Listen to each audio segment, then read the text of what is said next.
Meu nome é Mauro, eu sou agrônomo, coordenador de projetos no Instituto Kairos. O Instituto Kairos tem 25 anos aqui, atua no Brasil, né? Mas em São Paulo, especificamente com projetos de segurança alimentar, agroecologia e desenvolvimento rural. Vou falar um pouquinho, hoje fui convidado para falar de certificação orgânica, né? E bater um papo um pouco diferente. Nós somos uma organização da sociedade civil, né? Uma OCS, sem fins lucrativos, e trabalhamos com alimentação escolar, alimentação de hospitais, cadeias de abastecimento. Bom, aqui é a certificação, né? A gente vai falar um pouquinho sobre isso, vamos passar um pouquinho rápido. Por que fazer?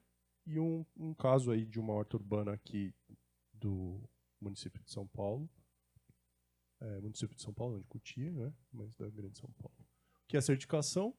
Enfim, a certificação no Brasil ela está estabelecida desde 2003, né? Certificação orgânica, nós vamos falar um pouco sobre isso. A gente tem vários tipos de certificação, algumas certificadoras acreditadas aí pelo Inmetro, né? Para fazer esse tipo de trabalho. Não vou entrar muito em legislação aqui, senão vai ficar muito chato. Mas, enfim, é uma certificação de um produto, ou um processo, ou um serviço, né? Que pode ser chamado, tudo que pode ser chamado de orgânico tem que passar por um processo de certificação. Você não pode chamar nem de agroecológico, né? Enfim, tem que passar pelas normativas federais, inclusive para usar um selo, né? Nós temos todo um sistema, né? Um mecanismo aí de auditorias externas de terceira parte, ou seja, você vai dentro do sistema, você se prepara para a auditoria, convida o auditor e ele certifica se você está apto ou não a utilizar o selo dentro disso. Isso é uma certificação por auditoria. Tem os sistemas participativos, né, que a agricultura familiar está bem, a Ecovida, várias redes que utilizam, né, onde os próprios agricultores são os próprios auditores, né. Então é uma auditoria participativa que tem que estar vinculada a uma OPAC, né, um organismo de avaliação de conformidade. A Associação Biodinâmica, por exemplo, aqui em Botucatu, ela é uma OPAC. A Agricultura Natural de Campinas também é uma OPAC, que fazem esse processo de SPG, que a gente fala, né, de formação de grupos de certificação participativa. E tem a OCS, né, de controle de venda social, que é para os agricultores que vendem em feiras, né, diretamente aos consumidores e é controlado diretamente pelo MAPA. Né. Aqui é um grupo de SPG, lá de Parelheiros. São Paulo tem uma zona rural aí com cerca de 400 agricultores, né. Então esse é o SPG lá da Billings, se reunindo para uma auditoria.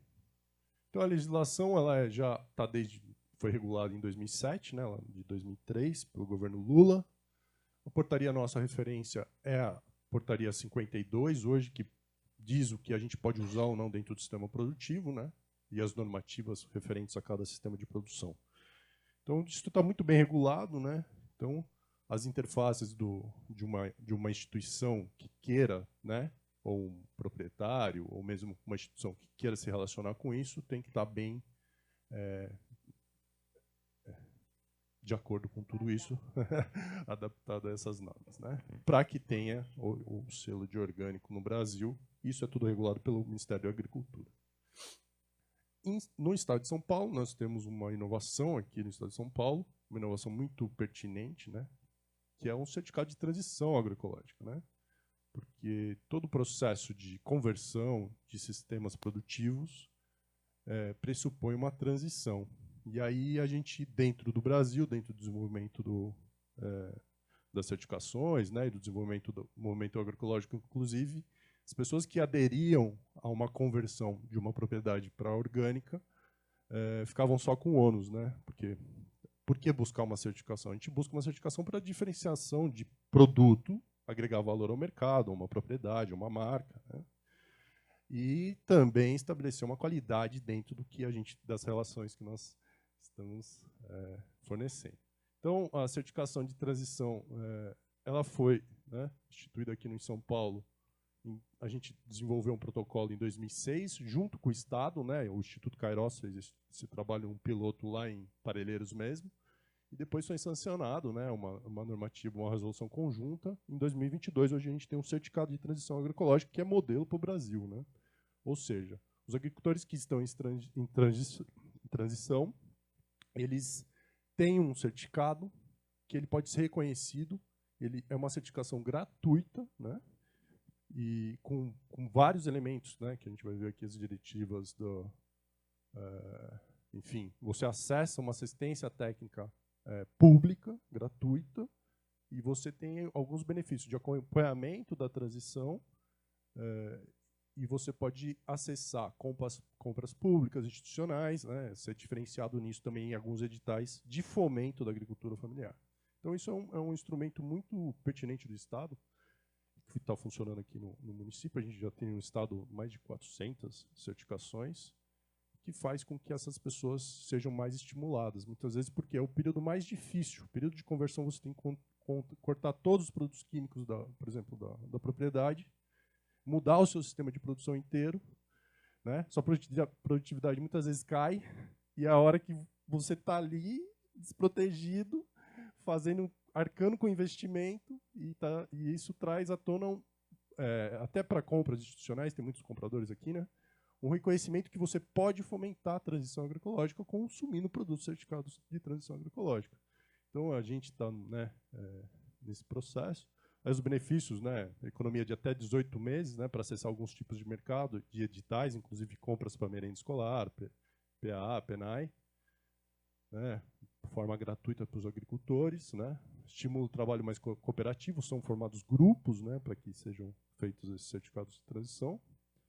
E aqui, para os consumidores, né, segurança de que ele está sendo acompanhado tecnicamente por uma assistência técnica pública, né, que está tendo o apoio necessário da tecnologia. Então, enfim. E aí as diretivas técnicas são muito alinhadas à normativa orgânica, né, porque o passo da transição é que ele evolui para um certificado que ele tem autonomia e que se diferencie, né, dentro do seu sistema. Que ele não fique só na transição agroecológica. Então, né, manter a matéria orgânica no solo, a biodiversidade, né, regenerar os sistemas, fertilizantes orgânicos, está tudo alinhado, né, com as normativas TEUCAR, né, não usar dejetos humanos, enfim, todos os princípios aí da certificação orgânica de produção de alimentos. Esse é o certificado de transição, o Queiroz assina também junto com o Estado, super interessante. Aqui é a Regiane, lá de Parelheiros, toda feliz com o certificado. Hoje ela já é certificada orgânica. Então, ela entrou no processo de transição, se certificou, teve acesso às feiras agroecológicas, e aí ela teve como gerar renda para ela adquirir a sua certificação orgânica. Isso é um processo muito interessante, né? Para quem está no campo, né? Muitas vezes totalmente desprotegido, você começa a dar uma formalidade no negócio dentro de um processo de regeneração e produção de alimentos saudáveis, né? E por que fazer, né, uma transição agroecológica? Isso aqui eu vou pegar um pouquinho pesado, né, mas enfim. Esse é um estudo da Larissa. O mais roxo é o uso de agrotóxico no Brasil, né? Então a gente está vendo aqui que a gente usa bastante. Nós somos os campeões do mundo também nessa parte de uso de agrotóxicos. E aí esse outro mapa é o mais preocupante, né? Foram testados 27 agroquímicos na água de bebida. E aí o mais vermelho é a presença de todos, né? Então, assim, os sistemas de produção de alimentos estão contaminando o nosso sistema vivo, né? Então, eu estou trazendo essa preocupação, eu sou ovelha negra da minha turma de agronomia. Concordo que muitas vezes a gente tem bons embates, né, nos churrascos, mas a gente preserva o amor, né? Claro, sempre. Mas eu não posso deixar de... Eu tenho uma filha de 5 anos, né? Enfim.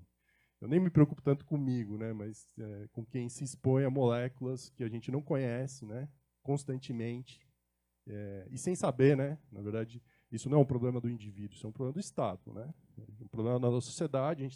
Nós não vamos mudar muito, né, mas a gente pode pressionar quem pode mudar, mas isso é um problema que a gente vê aí que está relacionado à produção de alimentos. Então, por que fazer? A gente tem que fazer uma transição agroecológica, porque muitos trabalham em hospitais, né, a gente está falando de comida contaminada para um centro de oncologia. Muita contrariedade, né? Hipócrates falava, faça do seu alimento o seu remédio, não é isso? A gente começa lá dos gregos. Então, a gente tem que pensar um pouco sobre o que é saúde, né? Então, enfim, aí entrando no mesmo, né? E o problema que a gente tem de Estado, né? Por exemplo, esse estudo da Larissa, a Larissa teve que sair do Brasil porque ela publicou isso. Ela foi ameaçada de morte, né? Ela é uma professora de geografia rural da USP, né? Então, porque é inconveniente ela falar que a União Europeia tolera 0,1 micrograma por litro na água de bebida. E a gente tolera 500 de glifosato. Não sei se vocês conhecem o que é o glifosato. O glifosato é o maior dessecante, o herbicida que a gente usa nas lavouras, né? E aí a pergunta é, por que e aonde, por que é diferente, né? Então a primeira coisa que a gente tem que brigar é para ter uma normativa. Bom, vamos brigar lá na União Europeia. Bom, os seus parâmetros são os nossos. Vamos entrar nessa. A sua saúde não é melhor do que a minha. Então a gente tem que entrar. Por que fazer uma transição ecológica? Isso não é aceitável. Quando a gente planta um alimento sem pensar que ele é um alimento, né? A gente quer colher dinheiro ou que a gente quer colher alimento? A gente está falando de saúde aqui, né? Então assim, e ainda é para alimentar animais, né? Então a gente for pensar os animais, come a soja, que a gente usa o glifosato, que contamina a nossa água, e a gente exporta carne, que a gente tem um país com insegurança alimentar, a gente está meio errado, gente. Sei lá. Para mim não bate, né? E aí, enfim, isso é do mapa mesmo lá. Agrotóxicos proibidos ou acima do limite no alimento. Proibido. Bom, não tem sentido, né? Meus colegas, eu falo, gente, podemos usar, eu acho que não sou xiita, eu acho que a gente tem que, não vou perder uma lavoura, mas a gente tem que usar com racionalidade. Né? Enfim, aí não só nos alimentos, aí nos processados também, todos os produtos analisados que tinham trigo como ingredientes continham agrotóxicos. O IDEC falando, né? Biscoitinho, bisnaguinha. Gente, bisnaguinha, né? As criancinhas, né? Tudo bem, a gente aqui tá, nós somos aqui, né, privilegiados de estar nesse lugar, mas a gente sabe que a boa comida, né, de boa parte da população não é essa que a gente come, né? Orgânico. Enfim, aí o Saldiva fala, né, que as doenças também têm relação com o ambiente, né? E aí a gente correlaciona, né? Esses dias eu estava comentando, né? Que eu não vi o sol, 2 semanas sem ver o sol, gente. Eu planto, hein? Sou produtor também. Preciso do sol. Eu não vi o sol na minha casa. Eu uso o sol para colher. Eu colho o sol, na verdade, né? A gente planta, a planta e eu colho ela. E aí não tem sol. Por que não tem sol? Porque a gente teve um descompasso aí, gente. Né? Queimada. No mesmo, você pegar Matopiba ali, né? Eles falam, nossa, aqui é o melhor que produz, o melhor do mundo. Aí a gente está comendo uma externalidade, vamos falar em economia, né? A gente está com a externalidade, né, do agro na minha casa. Quando chove lá e surge o meu quintal e quando eu vejo o sol, eu tô. Como é que é essa externalidade? A gente é competitivo até onde? Se a gente internalizar os custos ambientais do agro, como é que é isso? Quem que é fazendeiro aqui de soja? Né? Então a gente tem que ver, eu acho que pouquíssimos, né? Então a gente está alimentando um sistema que está degradando o nosso ambiente e não sei quanto que isso é positivo para a nossa sociedade. Enfim, por isso fazer a transição ecológica. Né? Enfim. Eu não vou nem falar desse estudo, que isso aqui a gente sai da sala, né? Porque não vou falar, gente. Não. Quem sabe o Cerrado ele é uma floresta de cabeça para baixo, né? Os nossos mananciais, né, do Brasil estão no Cerrado. Quando você fala que está reduzindo em 50% de água no Cerrado, a gente tem um cenário péssimo. Péssimo. Péssimo, assim. Para o agricultor também, para quem irriga, quem tem pivô, é para todo mundo, né? Não é só para a gente. Então, quando você fala que as nuvens estão ficando 2 vezes mais altas e que a chuva leve não cai porque ela evapora antes, e que a chuva não entra e chove tudo no sul, por que não entra? Porque a gente tem uma massa de ar seco, a gente tem aerossóis, a chuva não entra, gente. Isso aí vai acontecer. Quem gaúcho aqui, né? Tem parente lá, a família está lá. Imagine, eu tenho muitos amigos lá que tiveram muitos problemas. Gente, é uma tragédia isso. Uma tragédia que não está na conta. Por que fazer transição agroecológica? Até onde a gente vai? Daqui a pouco a gente não vai ter onde fugir essa história, gente. Está batendo. E aí quando o nobre fala, nossa, estou apavorado, aí eu fiquei mais apavorado aí na hora que eu vi isso. Quem conhece ele, né, acompanha um pouco os trabalhos dele, se ele está apavorado, meu amigo. Eu acho que a gente já está... Porque a transição agroecológica agora é uma transição de adaptação climática, gente. A gente vai ter que se adaptar. Já não tem mais o que falar sobre isso. Entendeu? Então é por isso que a gente tem que trazer isso. Eu acho que tem poder de compra aqui.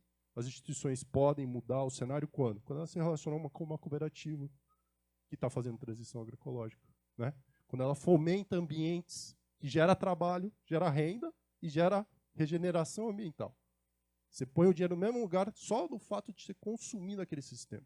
Quando você consome alguma coisa, você está mudando o sistema. Então, fazer onde você está. Pô, né? Onde eu estou, posso? Muitas vezes, né, a gente fez muita conta. Vou falar aqui o caso desse encontro maravilhoso, né? Uma nutricionista fantástica com o agrônomo, que sou eu, né? Dentro desse projeto. Muitas vezes tem que se encontrar. A nutrição tem que encontrar com a agronomia. Né? É lindo que se encontre. É lindo que a gente transforme junto isso, porque a gente encontra as cadeias dentro disso. Então, é uma perspectiva. Aqui é uma experiência, né? Lá no São Camilo, uma horta urbana, muito bacana. A Tati estava lá, super legal. Ela aqui, do Hospital São Camilo.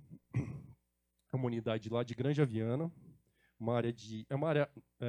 Inicialmente tinha 2.500 metros, a gente foi para 6.000 metros de cultivo lá. A gente fez a transição dessa horta, uma horta que era teoricamente convencional, certificamos, né? Um ambiente que foi muito acolhedor para isso, não só isso, né?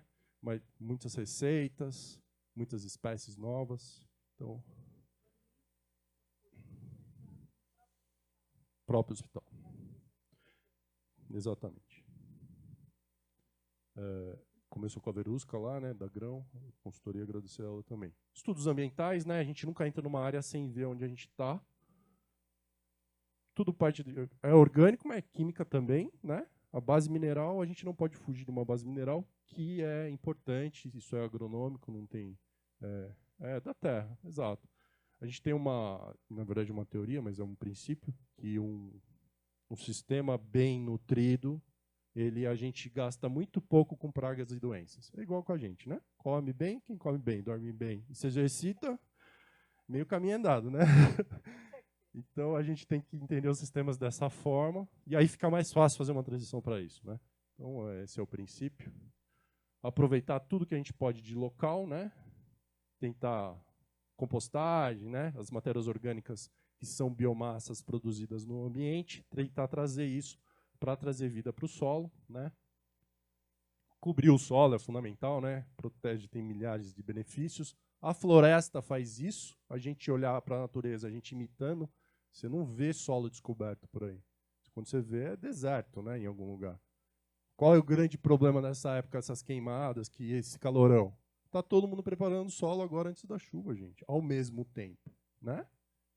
Você andar aí para o Mato Grosso, está tudo aberto. Você não vê um solo subcoberto. A insolação e a refração disso para o sol, enfim, a gente cria massas de ar quente, que é absurdo, né? Então, cobrir o solo é um princípio, né? Plantio direto, mesmo lá em grandes culturas, é fundamental. E a gente chega cobrindo o solo.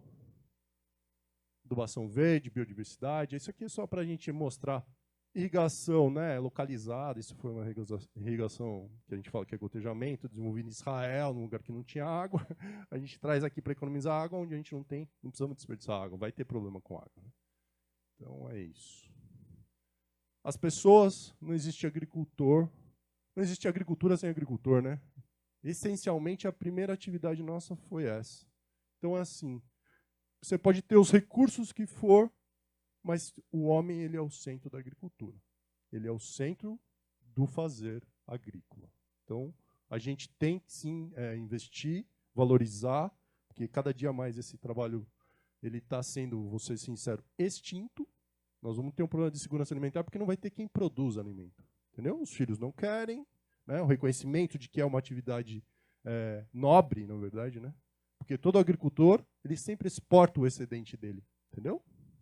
Do trabalho dele. Poucas pessoas fazem isso. Ele não produz para si, sempre produz para alguém. E comida, né? Todas as partes, né? Equipe de nutrição a campo, envolvendo, né, todo mundo nas decisões, aí a gente discutindo os princípios do projeto, a Tati está aí, maravilhosa, acolheu o projeto maravilhosamente, o Guilherme, especialista em punks, trabalhar com outras espécies, né? Então, toda a equipe aí, investir em pessoas, não tem jeito, investir em arquiteturas de sistemas resilientes, aí as punks, né? A gente introduziu aí muitas plantas, a nutrição introduziu dentro da cozinha, que são plantas. O que são essas plantas? São plantas que exigem pouco do sistema, que fazem suporte para uma evolução de transição agroecológica e que tem valor nutricional, que tem valor nutritivo e de produção e valor de mercado também. Então, consórcio, né? A biodiversidade, ela é a estabilidade do sistema. Quanto mais monocultura, mais agrotóxico eu tenho que usar. Quanto maior a diversidade, maior a estabilidade, né? Uma praga vai encontrar uma couve, mas eu não quero couve, tem um amaranto ali e tal. Então o negócio fica mais estável e você consegue regenerar melhor e produzir melhor. E aí a gente evoluiu, fomos evoluindo, até a introdução de árvores, né? A gente está num lugar de... Antigamente isso aqui era Mata Atlântica, então a gente tenta dar algum sentido do carbono, da formação de florestas junto com a produção de alimentos. A agrofloresta também entrou e está lá, inclusive instalada. Produzimos muita biomassa de banana, muita coisa. Suporte para mel, né, os polinizadores, tudo mais. A gente tem que desenhar sistemas resilientes e sustentáveis. É isso. Adubação verde, né? Então, um monte de coisa interessante. Só o número de variedades, né, que a gente, espécies e variedades que a gente começou, tinha 25, a gente terminou lá em 93 espécies e variedades que entraram dentro da cozinha. Elas fizeram receitas, chegaram até os pacientes. E, enfim, e triplicamos a produção também, foi legal. As receitas maravilhosas aí da Tati, da equipe toda. Enfim, todos os alimentos utilizados, certificamos, né? De transição primeiro, depois a gente fez a certificação orgânica, né, pelo IBD, com muitas espécies certificadas. É um processo muito interessante. Só que assim, para a humanidade de 4 hospitais, é pouco. Você tem que se relacionar à rede, a agroecologia é rede, né? A agricultura é rede. Se um falta o pepino, o outro tem o melão. E assim a gente vai montando. E tem que se relacionar com os agricultores locais e não locais, né? Porque nós estamos falando de abastecimento. Então a evolução do sistema, a gente estava montando uma rede local, né, do próprio município de Cotia, para abastecer mais veementemente os hospitais, né, cobrir as demandas de alimentos agroecológicos e orgânicos. A Cooperapas também se envolveu, então, enfim, foi um processo aí, sou eu. Aí a senhora colhendo a nossa berinjela lá. Foi maravilhoso esse trabalho. É isso. Ninguém está sozinho e a gente pode usar as instituições para a gente construir um novo caminho. Obrigado, gente. Aí, enfim, estamos juntos aí. Os contatos. Maravilhoso, né? A gente precisa de ter consciência do que está acontecendo no mundo realmente. Vamos estar chamando agora o Aldir.